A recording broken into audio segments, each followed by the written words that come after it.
the problem for me is probably narrowing it down to one.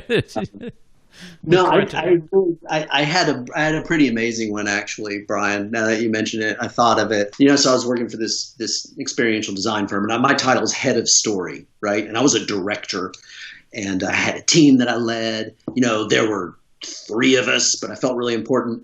And so I would travel around the country and do these discovery interviews with clients, and usually it was with a film crew, or sometimes it was just one-on-one, and we just do an audio recording. But I had this one with this big science firm, and I had worked on this whole thing to make my team more profitable. Essentially, was I gotten a video camera and a shotgun mic so that I could do some of them myself, save the company money, get myself a raise, that kind of thing.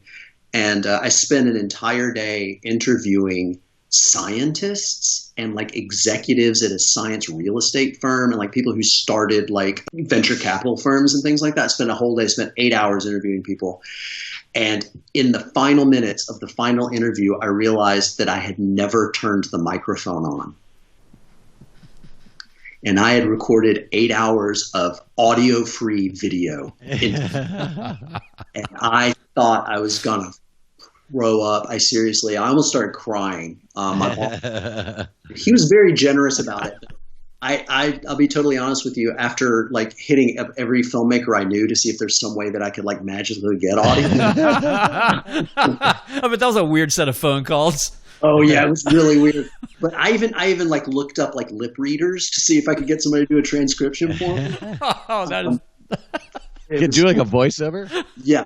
And the worst part was we never had a client ask for the footage because I would use it to create a brief for the design directors, That was the one time with the one client where they asked for the footage. Mm.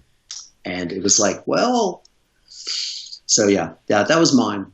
That's my most recent one, at least. Yeah, that's a rough one too, because it's you have to feel bad on the count of so many other people, like the scientists, the time you took of theirs, with nothing to show for it, then your colleagues that you want to sort of impress and show leadership, and I've figured out I've shouldered this new path for media content creation, and I got it all under control. How the hell do you? I'm trying to think of like when you called these sort of engineer types and videographers, and you're like, okay, so say you're in a situation where you have no recorded audio whatsoever.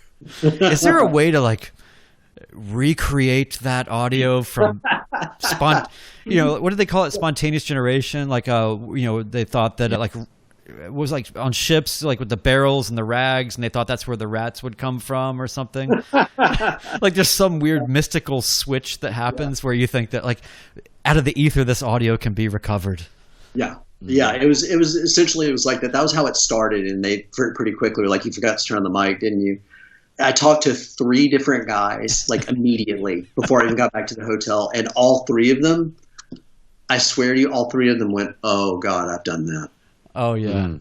And which was, of course, that was the big relief, because I felt like I was the one bonehead in the world who didn't know to like flip the little switch and make the little green light come on so you could get sound, because I also obviously wasn't running into earbuds or headphones to check the sound because I was an idiot. Yeah. And so